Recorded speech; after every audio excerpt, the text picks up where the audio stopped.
This is TWiT. This is why ad blockers and tracking protection, and this is the problem, is you're getting this escalation now in this war between ad tech and users who I think not unreasonably say, well, but wait a minute, I don't want you doing that. What really needs to happen, I think, though, is some sort of transparency so users can opt in. Because honestly, a lot of, that's not how we make our money.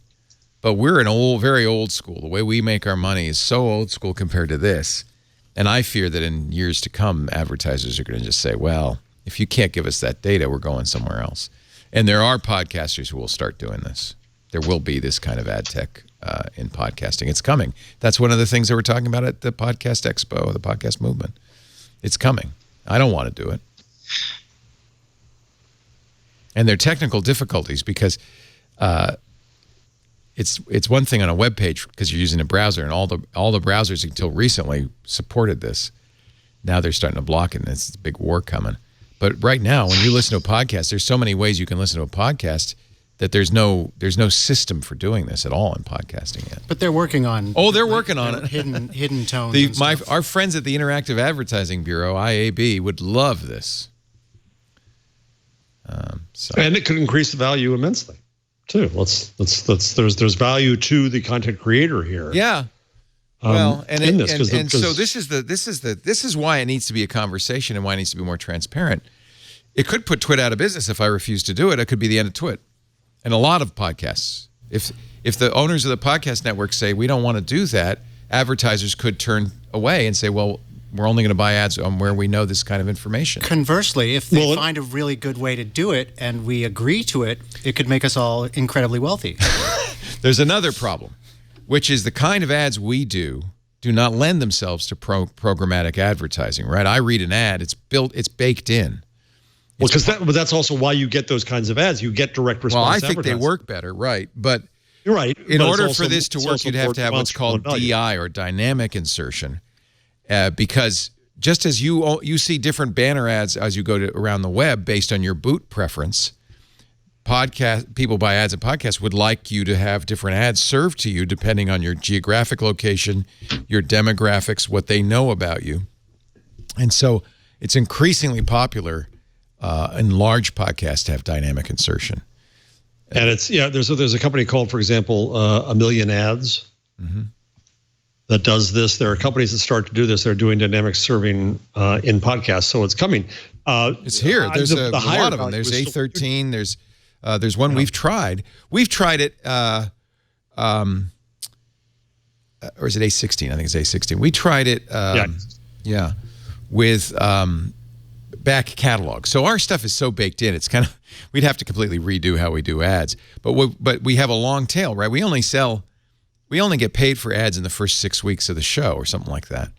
After that, the ad doesn't go away because we don't edit it out, but we don't get paid for it. So whatever hits an ad gets in months 3, 4, 5, 6, that's just free to the advertiser. We get no revenue from it. So what we've tried doing and we've looked at and maybe end up doing is not on the first run, but after those 6 weeks starting to replace existing baked-in ads with dynamically inserted ads.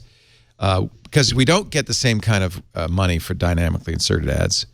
Although, honestly, as you're listening to it, it would probably still be me reading it. It might not be so different. It wouldn't be quite as tightly integrated into It's like when you go out of town. Yeah. Yeah, you roll in a pre-record. Here's the bad news. You've got to record 100 ads tomorrow. Yeah. I would like to keep doing what we do. Yeah. Who knows what'll happen though? And there's also, by the way, and this is a completely different. The IAB is also insisting on a new people counting technology that, in my opinion, dramatically undercounts mobile users.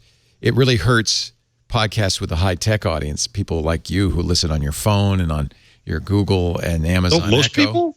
No, normal people don't. normal people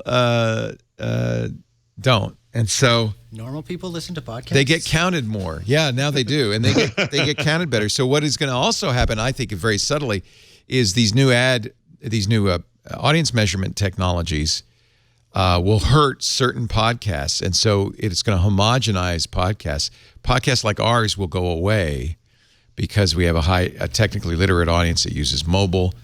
There's a bunch of reasons. I don't want to get going on this. Because no one listening to our podcast is normal, that's for sure. Yeah, you're abnormal to begin with. So podcasts like mainstream podcasts like Serial and stuff, which hit a more normal audience, are going to get counted more effectively. Their numbers are going to go up. Our numbers are going to go down. And eventually you're going to have a homogenization of the podcast arena, which I regret as well. And that's going to be very subtle. You're not going to, in my opinion, that kind of that audience count difference is not going to be apparent. But it is going to I don't know. Maybe it will just be, this is my hope, maybe it will just be less efficient to sell ads on those more niche podcasts. Well, yeah, but eventually it gets harder and harder to do because you don't, you know, we spend a lot. Look what we do here. We spend a lot of money. That's all. That would all have to change, right?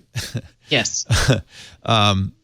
So you're going to get, yes, what will happen is the great middle will go away. You're going to get the very high revenue intense podcasts that are from big brands because they can do all this stuff.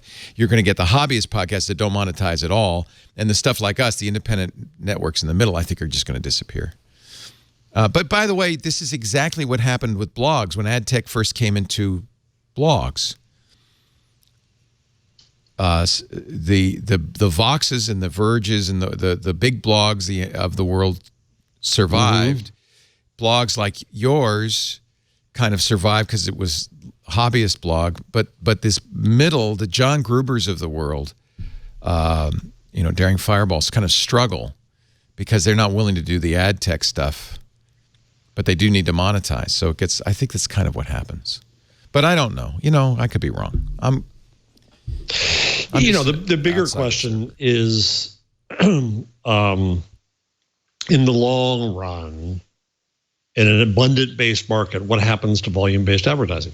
The prices will keep going down and down and down and down. Right. And there's at some point, it's not going to be worth it, and you have to have there's no scarcity. And so at some point, entirely new models, and I believe they're going to be service-based models in journalism, are going to emerge. And yes, there's going to be paywalls behind that. There's going to be other kinds of That's probably exactly what will happen with podcasting, too. I bet you're right. Yeah. I think that's exactly right.